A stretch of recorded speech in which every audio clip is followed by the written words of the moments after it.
Ouais, la famille, j'espère que vous allez bien. On se retrouve encore pour une nouvelle vidéo. Vous savez très bien qu'ici on passe 100% FC Barcelone, Real de Madrid. Alors les gars, je vous invite à rester dans cette vidéo car il y a des révélations chocs. Et n'hésitez pas de me dire ce que vous en pensez en commentaire. Et c'est parti. D'accord les gars, j'espère que vous allez bien. Moi c'est MC Joli, on passe 100% football, tout c'est de l'actualité. Si vous êtes nouveau à la page, n'hésitez pas de vous abonner, de partager au maximum car c'est ça qui fait le référencement. Comme je tiens toujours à dire, c'est gratuit. Tu likes, tu partages et tu t'abonnes. Je suis sûr qu'il y a quelqu'un de ton entourage qui peut aimer ce que je fais. Donc du coup, n'hésite pas de t'abonner. Alors vous le connaissez très bien, on va commencer avec le meilleur club au monde qu'on appelle très bien le FC Barcelone. J'ai pas besoin de le préciser, en tant que digne supporter du FC Barcelone, j'ai le droit de commencer avec le meilleur club du monde les gars. Mais ça ne veut pas dire que vous les gars du Real, vous devez partir, hein. Restez scotchés, il y a aussi beaucoup de révélations chez vous. Alors les gars, on va commencer directement avec Lamine Yamal les gars. Parce qu'on doit se dire la vérité. Les gars se posent des questions à savoir, mais qu'est-ce qu'il traverse actuellement? Est-ce qu'il est nul, tout ça? Les gars, gardez ça pour vous. Alors, qu'est-ce qu'on dit ici? C'est Juan Laporta qui parle, les gars. Le PSG nous a offert 250 millions d'euros pour Lamine Yamal. Juan Laporta lâche une bombe sur les coulisses du mercato. Le Barça a refusé une offre record de Paris alors que son joueur n'avait que 17 ans. Certains pensaient qu'on était fou, confie le président. Le futur n'a pas de prix. Alors, on tient à préciser ici, si vous étiez président du Barça, auriez-vous craqué face au chèque en blanc du PSG? Pour moi, je vais répondre. Je tiens à préciser que oui, les gars. Parce que les dirigeants du PSG, là, ont toute tendance à aimer nos joueurs. Ils ont volé trop et ça ne s'arrête pas là. Et ça continue. Ils ont piqué Neymar. Bref, ils sont nombreux, les gars. Et en deuxième position, et tiens très bien à préciser que le PSG, quoi qu'il peut se permettre d'avoir tout ce qu'ils veulent avec l'argent, les gars. Du coup, vu qu'ils piquent nos pépites, ils veulent toujours continuer. Alors, si on leur permet de faire ça chaque jour, ils auront l'appétit. Car même si présentement ils ont l'appétit, on ne veut pas les habituer à faire ça, les gars. Moi, je pense que Juan Laporta avait extrêmement raison. Et aujourd'hui, ça joue, les gars. Vu qu'on tient à préciser que Lamine Yamal, il a 100 victoires avec le FC Barcelone seulement à 18 ans. Imaginez s'il reste là, les gars. Vu qu'il a signé pendant combien de temps là, ça m'échappe un peu. Veuillez mettre ça en commentaire. Avant que Lamine Yamal ne puisse prendre ses 20 ans, je pense qu'il sera avec 500, peut-être 600 victoires avec le FC Barcelone. Mettez en favori et abonnez-vous pour ne pas oublier, les gars. Parce que je vais encore revenir pour aller de ça. Lamine Yamal est en pétard, les gars. Pour lui, il est extrêmement important pour le FC Barcelone. Et Juan Laporta avait extrêmement raison. C'est pas difficile de refuser un tel chèque, les gars. Chèque record, 250 millions d'euros, c'est pas donné à n'importe qui. On voit seulement ça en Arabie Saoudite, hein. Alors, on voulait offrir ça à Yamal et on a refusé. Et aujourd'hui, on peut en être fier parce que Lamine Yamal est en train de nous amener dans où on s'attendait, les gars. Alors laissons directement le cas Lamine Yamal et tombons un peu sur un short, les gars, parce que ça pavane un peu de partout à propos de son transfert, les 30 millions, tout ça. Bref, qu'est-ce qu'on nous dit ici? Le club a étudié les avantages et les inconvénients et analysé les options du marché et la conclusion est claire. Payer 30 millions d'euros pour Rashford tout en essayant de réduire le montant est la solution la plus logique pour les intérêts de Barcelone. Recruter un autre joueur impliquerait de payer une somme très importante, ce que le club ne peut pas se permettre pour de signer un joueur peu fiable comme Jean Vigil, les gars. Bref, pour moi, je crois que vu que cette affaire est en train de traîner, le FC Barcelone est en train de prendre une logique qui pourra nous sauver. Vous savez très bien que Rashford, si je ne me fais pas erreur, il a 27 ans, non? Alors, en termes d'ailier, les gars, on peut trouver d'autres pépites encore plus jeunes qui peuvent jouer là-bas. Rashford, c'est vrai, il nous aide, hein, parce qu'il ne faudrait pas que je sois égoïste ou bien vous allez me balancer que non, on a utilisé Rashford, c'est pourquoi on ne veut pas payer 30 millions d'euros, tout ça. Loin de tout ça, les gars. Je suis vraiment reconnaissant depuis qu'il est arrivé. Il a prouvé quelque chose de malade. Il est bon. Bref, il est précis, il est bon, il nous aide, c'est vrai, les gars. Mais vous savez, les affaires sont des affaires, hein. Le FC Barcelone claquait 30 millions d'euros comme ça pour un shot qui a 27 ans.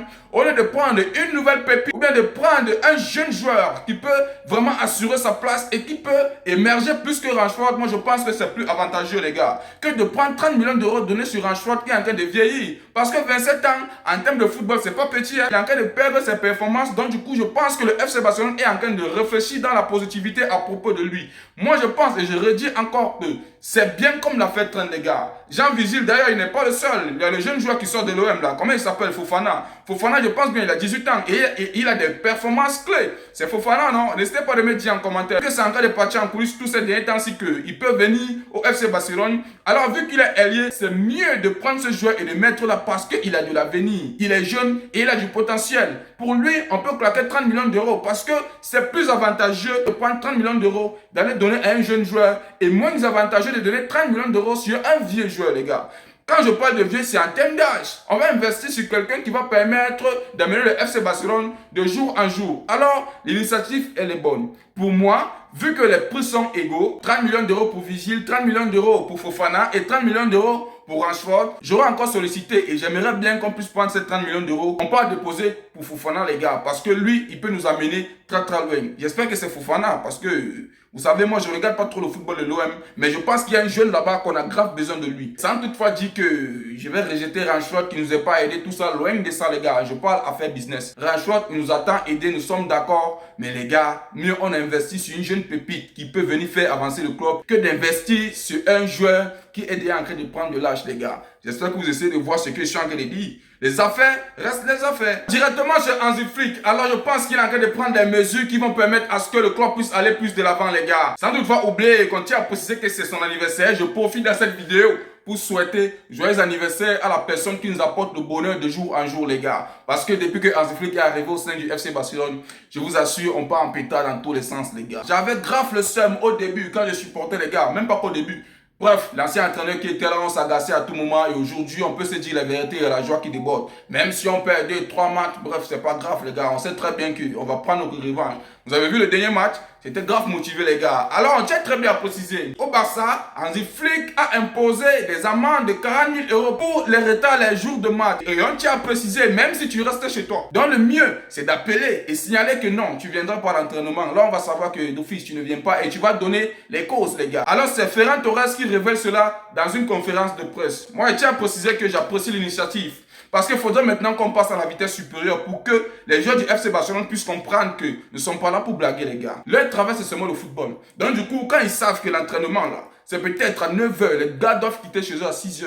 À 6 h d'office, ils arrivent au stade et ils continuent les entraînements parce que nous sommes lancés pour faire quelque chose de malade, que ce soit en termes de cette saison et aussi l'année qui se prononce. Hansi Flick, je partage l'initiative, je pense qu'ils doivent revenir au sérieux et de savoir vraiment que tu n'es pas là pour blaguer. Alors directement, on tombe encore sur Pedri. Pedri, vous savez très bien qu'il était grave blessé, il a fait 1 mois, il a fait son retour. Mais il a révélé quelque chose là. Faudra qu'on essaie d'en parler de ça, les gars, même si c'est rigolo. Alors, Pedri dit ceci. C'est Lamine Yamal qui met la musique dans les vestiaires, mais avec le Ramadan, il ne le fait plus. Et Gavi nous chante des chansons en anglais sans même comprendre le mot. Bref, laissez un peu pour Gavi. Revenons un peu pour Lamine Yamal. Vous savez très bien que moi, je respecte toutes les communautés, non? Moi, je respecte toutes les communautés. Si tu es musulman, si tu es chrétien, bref, on va pas être la sensibilité de tout un chacun ici. On respecte tout ça. Mais moi, je pose une seule question, les gars. Quand vous êtes en train de gêner, là, quand ils sont en train de gêner, vu qu'ils n'écoutent pas la musique, alors quand ils finissent de gêner, donc les gars se permettent d'écouter la musique. Ce qui veut dire qu'eux-mêmes, ils connaissent très bien qu'ils sont en train de faire le haram. Mais à quoi ça sert alors d'écouter la musique? Si vous savez très bien que c'est le haram, les gars. Vraiment votre... Bref, moi je ne vais pas trop entrer dedans parce que c'est que vous allez me juger, les gars, mais... Votre religion là, les gars, ça toutefois heurté, je trouve ça un peu bizarre. Mais pour moi, je tiens à préciser que c'est important pour lui. Il reprend son réconfort et il se concentre dans tout ce qu'il doit faire, les gars. Je pense que le jeune est en train de permettre Yamal d'entrer dans la bonne voie. Parce que depuis qu'il a laissé sa copine, les gars, vous avez constaté qu'il a un pétard, non? Même si le dernier match, il n'a pas prouvé. C'est là où je tiens à préciser qu'on ne doit pas l'en vouloir. Parce qu'il était en train de gêner. C'est ce qui a poussé en sorte qu'il ne puisse pas donner les performances clés vis-à-vis de ce match. J'ai encore eu à faire une vidéo là où je précisais qu'il n'avait pas besoin de se fâcher. Parce que ça ne sert à rien de se fâcher, sachant que tu es souvent précis. Si tu viens dans un match et que tu n'es pas pressé, il faut savoir qu'il y a une cause. Et la cause, c'est le fait d'être un jeune et de venir jouer le match. Donc du coup, c'est vraiment pas facile, les gars. Il faut respecter Lamine Yamal. Le nombre de minutes qu'il a eu à jouer là, vraiment, ça demande à être respecté. Parce que c'est pas facile de jouer 85 minutes et en même temps de gêner, les gars. Go, respect là-bas, notre pépite, continue d'avancer, c'est ce qu'on attend de toi. Toujours avec Pedri, les gars, il y a beaucoup de choses, restez concentrés, les gars, parce que la conférence de presse là où Pedri est passé là, je pense qu'il a tout avoué, même si quelque part, je trouve ça grave chez nous, les gars. Alors, qu'est-ce qu'il nous dit ici? Pedri, quand le ballon atteint Vinicius, tout ce que vous pouvez faire est de plier. Il court 3 fois plus vite que moi. Ah, Pedri, toi aussi. Ah, Pedri, toi aussi, il faut arrêter, les gars. Bref, moi, je suis content. Moi, je suis content parce que actuellement, avec le niveau du Real de Madrid qu'on a maintenant là, c'est impossible. Vous savez pourquoi il dit que c'est impossible? Mbappé vient pour tout gâter, les gars. Mbappé vient pour tout gâter. Alors, pour moi, je pense que c'est impossible. Même si Vinicius a les ballons, c'est impossible de courir parce que Mbappé serait toujours là en train de l'empêcher. Mbappé qui oublie d'être neuf, il vient pour être couloir, les gars. Vraiment, je me pose la question à savoir si le mec est en train d'oublier les notions du football, les gars. Bref, restez en fin de vidéo. Quand on va tomber directement sur le Real de Madrid, il y a des révélations choc là-bas à propos de lui. Car Arbeloa a envoyé les missiles terribles, les gars. Vraiment, vous allez rire, les gars. Donc, pour moi, je pense que Pedri, c'est vrai. tu essaies de rigoler et tout ça, mais pour moi, je pense que tu devais garder ça pour toi. Hein. Vinicius va prendre ça en considération et il va savoir que quand il est devant toi, il va appliquer la règle et toi, tu vas laisser le ballon. En tant que milieu de terrain, quand peut-être, vu que Vinicius ne rentre pas de temps en temps, bref, il rentre. Bon, vu que tu es milieu de terrain, moi, je pense que c'est mieux de conserver ce genre de parole et de mettre la confiance en toi et de savoir que quand Vinicius vient, tu dois mettre plus d'efforts pour que tu puisses récupérer les ballons. Au cas contraire, bref, c'est bien d'avouer, mais moi je pense que c'est mieux de garder ça pour toi. Vu que je sais que le Real de Madrid actuellement est handicapé et la personne qui est handicapée c'est Mbappé, c'est impossible. Donc Vinicius là, tu n'auras pas le temps de courir vu que Mbappé va venir te demander les balles. Bref, il n'y a pas trop de news à propos du Barça aujourd'hui. On attend le prochain match les gars. Directement, le Real de Madrid les gars. Je tiens à préciser qu'il y a des choses là-bas qui ne font que faire rire les gars. Quand Lucas Bresciani affirme désormais que Vinicius Junior l'a traité de nègre juste avant l'incident les gars. Vraiment, moi je trouve que ce genre de Benfica là redevient ridicule encore à un certain moment. Si c'est pas Mourinho qui est en train de se fâcher, vu que Vinicius a célébré le but, aujourd'hui il y a au moins 4 déclarations sortant de la bouche de ce petit là qui ne font que détourner l'affaire les gars. Parce que il est perturbé à un certain moment. Je ne sais pas si c'est son entourage qui conseille à sortir de tels propos. De 1, je pense que c'est lui qui a dit qu'il a traité Vinicius de mon frère. De 2, il dit qu'il a envoyé des propos homophobes. Et de 3, il a encore dit que Vinicius l'a traité de nègre. Mais pourquoi il n'a pas dit ça depuis? Pourquoi il n'a pas dit ça depuis? C'est ridicule. Il faut savoir que il va être sanctionné, les gars. Non, il va être sanctionné. Moi-même, j'étais contre ça, hein. Que non, on doit laisser le petit, il doit jouer à Champions League, il ne doit pas être sanctionné en termes de match, tout ça. Peut-être qu'il a pris un carton jaune. Mais gars, loin de ça, les gars. Loin de ça, vu qu'il ne veut pas s'excuser, les gars, on doit appliquer maintenant les sanctions et savoir que ce qu'il a fait là, il a merdé, les gars. Il est inadmissible qu'au 21e siècle, il y a encore des individus qui incarnent le racisme au sein du football. Et je tiens toujours à préciser que ce n'est pas seulement dans le football qu'on doit restreindre le fait d'être raciste. Même dans la vie en elle-même, le racisme n'a pas sa place dans l'humanité. Et ça ne s'arrête pas là. Vu que Bresciani est arrivé aujourd'hui à Madrid, sans toutefois oublier au Santiago Bernabéu, pour le match qui se prononce, je pense très bien que jeudi, alors il y a quelqu'un qui a crié Bresciani raciste lorsque le joueur est arrivé à Madrid avec Benfica, les gars. Il doit assumer. Non, il doit assumer, les gars. Ça, c'est petit, hein. Ça, c'est petit. Il doit assumer. Ce qu'il a affiché comme image, là. Il va assumer ça, les gars. Vu que le Real de Madrid, en termes de fan club, là, les gars sont extrêmement nombreux. Partout où il va passer, on va traiter de raciste. Même si les gars se permettent de déposer les plaintes, de faire quoi que ce soit, vu qu'on a rejeté ça, alors je suis fier de l'UEFA qui a fait son travail, les gars. Mais ce qui m'énerve encore, vu qu'il a été sanctionné, le gars est arrivé à Madrid. Pourquoi? Et il a fait les entraînements, hein.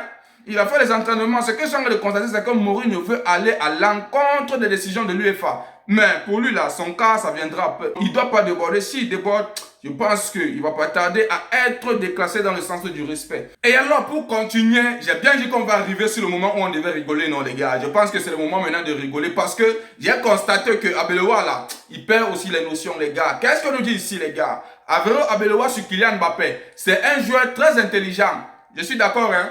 C'est un jeu intelligent. Bref, on continue, famille. L'entraîneur du Real de Madrid éteint les critiques sur le positionnement du Français et confirme sa présence pour le barrage retour de Ligue des Champions face à Benfica ce mercredi. Une seule mission en tête, la qualification.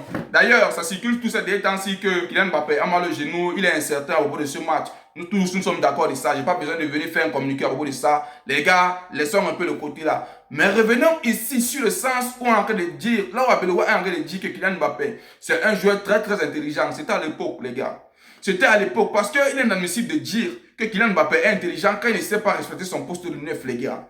Alors là, acceptez ça, les gars. Je pense que Arbeloa perd dans les notions d'être entraîneur. Pourquoi il ne peut pas dire à Kylian Mbappé que ce que tu as fait, c'est pas bon? Pourquoi Kylian Mbappé puisse revenir en lui, les gars? Quelqu'un qui est censé être neuf se permet d'aller jouer là où Vinicius est en train de jouer. Et tu me dis qu'il est intelligent? Non, il y a un problème. Le Real de Madrid a un problème de compréhension. Peut-être les gars confondent des choses, les gars. Il faudrait dire à Mbappé qu'il a merdé vis-à-vis de ce match. Non seulement, vu que tu es incapable de dire ça à Mbappé, je ne sais pas si tu l'aimes.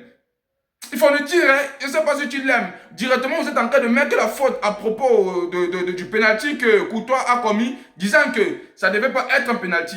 Alors, au lieu de dire à Mbappé que c'est lui la cause, vous partez regarder le penalty. C'est Mbappé qui a merdé vis-à-vis de ce match. S'il y avait un grand neuf comme Gonzalo Garcia, je vous assure que le Real de Madrid devait bastonner, je pense bien c'est Osasuna, non? Il devait bastonner Osasuna au moins 4 buts à 0. Alors, vu que Mbappé n'était pas précis en termes de neuf, c'est ce qui a fait, vous avez perdu le match. Il y a des vidéos qui prouvent, les gars. Même Vinicius est sorti et dit à Mbappé que c'est impossible Moi, je ne peux pas jouer comme ça. Alors, pourquoi faire de telles déclarations, sachant très bien que Mbappé a merdé, les gars? Vraiment, revenons à la raison, les gars. Mbappé est en train de perdre ses notions. Et à force de ne pas dire les vérités, ça va pousser, il y aura des tensions et vous allez perdre les matchs. Arrêtez de faire l'imbécilité là où il ne faut pas, les gars. Le football qu'on a toujours aimé, même si je ne suis pas du Real de Madrid, les gars, on veut voir le Real de Madrid en pétard parce que ça va encore plus faire remonter le football et la compétition, les gars. Si le Real de Madrid est nul, on va compétir avec qui? Nous, on ne veut pas seulement rester au trône en jouant avec les trouillards. On veut jouer avec les garçons, les gars. Bref, pour moi, je pense qu'il doit revenir à la raison. Il n'y a pas trop de news en cette journée. Restez scotchés. N'oubliez pas de vous abonner. S'il y a encore quelque chose de nouveau, les gars, je vais venir vous balancer. Comme je tiens à préciser, c'est FC Barcelone, Real de Madrid. Et n'hésitez pas à me dire ce que vous passez en commentaire. Et c'est tout pour cette vidéo, les gars. J'espère que vous avez aimé. N'oubliez pas de vous abonner, de partager au maximum car c'est ça qui fait le référencement. Comme je tiens toujours à dire, c'est gratuit. Tu likes, tu partages, tu t'abonnes. Si sûr qu'il y a quelqu'un d'entourage qui peut aimer ce que je fais. Donc du coup, n'hésite pas à le partager et on se dit à plus pour une nouvelle vidéo.